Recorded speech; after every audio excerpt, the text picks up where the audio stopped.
When you look at the Pigford consent decree and absolute debt relief, what it did, the class council verbally promised all of us, if you go track A, you're gonna get the 50,000 and you're gonna get debt relief. It didn't, when all of the stipulations and order that came down from Judge Freeman and class council and the Justice Department with Michael Sitkoff and all of them over at USDA and all this, they came up with all of these stipulations and order. And the only thing those stipulations and order was designed to do was to make sure you didn't get your land back. That's all they did.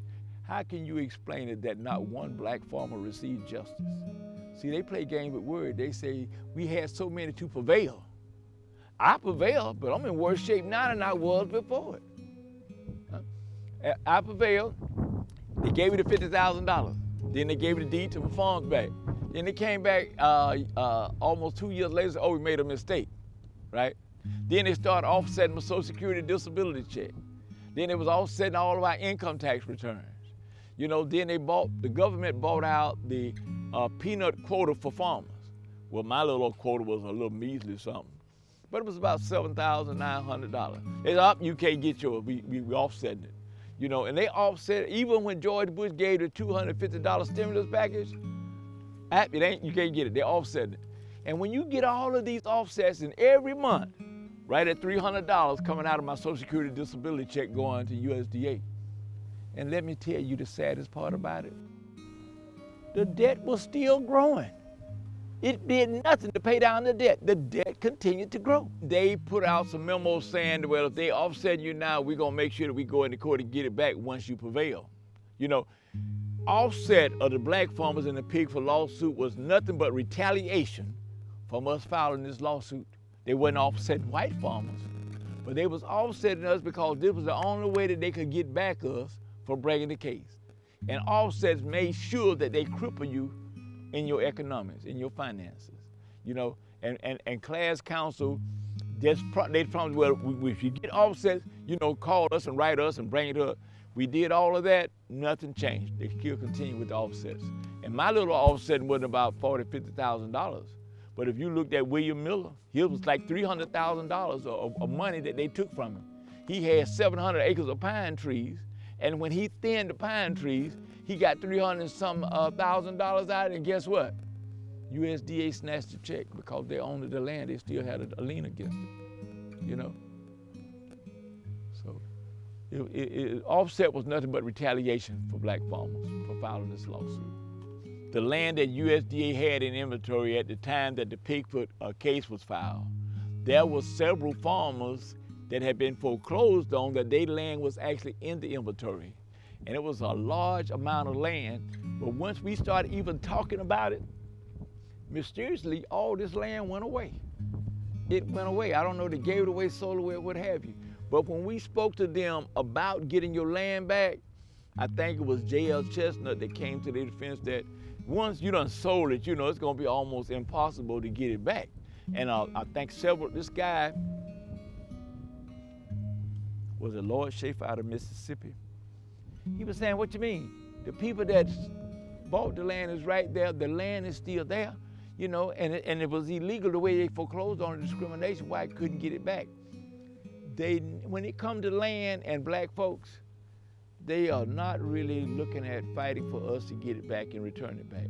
We don't know now a case where they took land from us that they had given it back, and there were several cases across the country that they fought for it.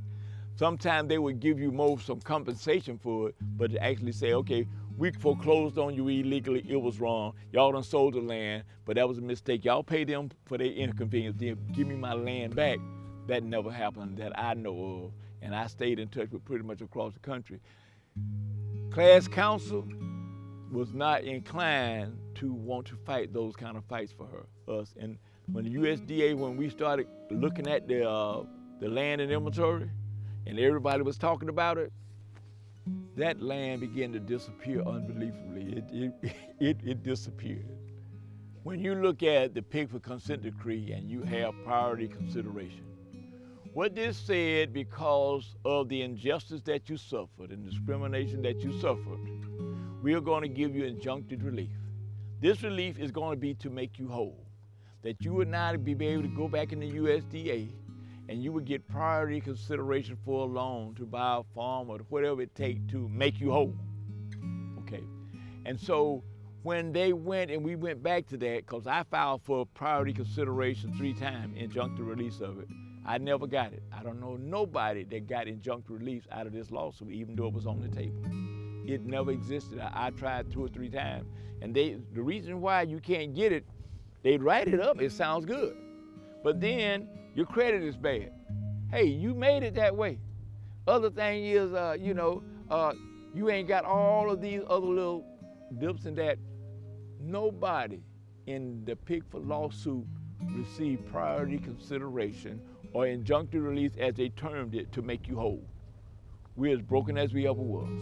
When you look at the consent decree, Track A and Track B, Track B was even worse because the original lead plaintiff was Timothy C. Pigford and Eddie Ross. The few of them that did get paid, what they didn't have in them is for them to pay the taxes, And so when they paid all of those lead claimants off, the ones that you thought would have really prevailed in that was the lead ones in the lawsuit. They did that and waited 18 months to 2 years, and they came back at them, and they was owing like $30,000 and $70,000 and all this thousands of dollars because they had not paid the tax on the money. And so all of them that thought that they had got a decent settlement, now they are even worse in trouble than they was before. Because in Track B, if you got paid $1 million, right? You go out there and spend that money, that $400,000 gonna have to come out of somewhere, and you done spent the money, you're gonna be in worse shape than you was before. And I think that's what Tim Pigford is angry about, and all the other ones that got Track B, they didn't get the debt relief. So what you did, now we're gonna take you from the last plantation, and we're gonna actually bury you in the IRS debt. And that's what it did. They came up through their own records and whatever they did figure out. We was never able to present our side of a case for anybody that I know. They went in there in this Kangaroo court system, and the only way you're supposed to be guaranteed hearings, but there was no hearings. They came through it, they looked in the records, and well, USD said, you said this, and then they arbitrarily did whatever they wanted to do. At no point in time do I know anybody that had to produce any evidence. They played with their own record. Well, USD said you did this and this, but there was never no discovery, and it was by design. So everything that they came up with, you be trying to figure out how they figured that I didn't have discrimination here and I didn't have discrimination there. Those were the games that they played.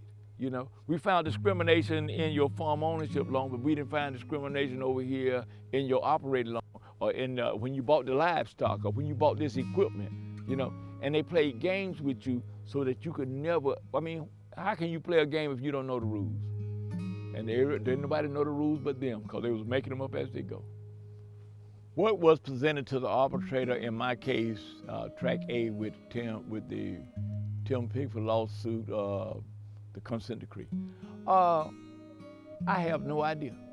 I don't know anybody that have an idea where they got the information from. I think they sit up there, they decide, yeah, we'll do this and do that, because we never was required to present any information. Whatever they decided to do, that's what they came up with. And that's the reason why this case went so badly wrong. I've asked them, how did y'all come up with that I was not entitled to the debt relief? He said, well, you didn't ask for it. I said, well, I thought it was automatic in the consent decree, So those kind of games were played through it, and that's why it went so badly wrong. And I think the other reason too was there was too many elderly black men and women that was at these people's disposal for them to just do them any kind of way. And about 7,000 that was legitimate cases they throwed out. They throwed out legitimate farmers. And they was paying people that was on the 14th floor somewhere in Chicago on the south side growing a tomato plant on the windowsill. Heck, that's $50,000. Well, I went and I fertilized my grass. $50,000. I come there and say, hey man, here's the problem I got, and here I had my crop. They didn't do any crop insurance. I didn't get my loan on time, and I got 200 acres of land. I got 400 acres of land. Don't find no discrimination. And class counsel never represented us. Never did. When I got the $50,000 and I had all of my debt on my farms wiped out. So that was great. So I took the $50,000. You'll see all this fencing around here. I fenced in 80 acres of land, got a small herd of cattle. I went on to other places and I sold 40,000 acres of timber. And I'm getting it, fencing it, getting ready to do it and everything. And then they come back and say, hey, that was a mistake. Those 1099s we sent you, from the IRS, that you got all this debt relief, that was a mistake. So they took it all back. When they took it all back on re-examination, I had several different lawyers, but the main gist of it was that when I told them what had happened, they said it was a clear and manifest error. And if nothing be corrected, it would be a fundamental miscarriage of justice. Beautiful words, sounding great. So Debbie Siegel, she was not an agro-business kind of an attorney to know about agriculture and agribusiness. So she wrote and asked for my debt relief back for my farm, because that was the only thing I was thinking about at the time. So they went back and on re-examining, they gave me the debt relief for the farm, but not for my operating loans and the equipment loans for the tractors and all of the equipment. So when she wrote back and told them about it, and I went back to her, because they said that they only was going to give me debt relief for the farm ownership loan. My idea was, okay, if you're only going to give me debt relief for the farm ownership loan, then why won't you have Farm Service Agency of USDA to go into Marion County and Slide County and say that I won this, and you stamp it that this debt has been satisfied in counsel. I could still be in farming today because I would have went to the local bank, and my farms is worth together a little over $400,000. I could have borrowed $100,000 to $150,000 easily to continue farming. But because the attorney didn't know anything about agribusiness and didn't ask for it, and they didn't give it. And then when I asked him about it later on, it came up to say that it was a clerical error. I said, okay, what does a clerical error mean?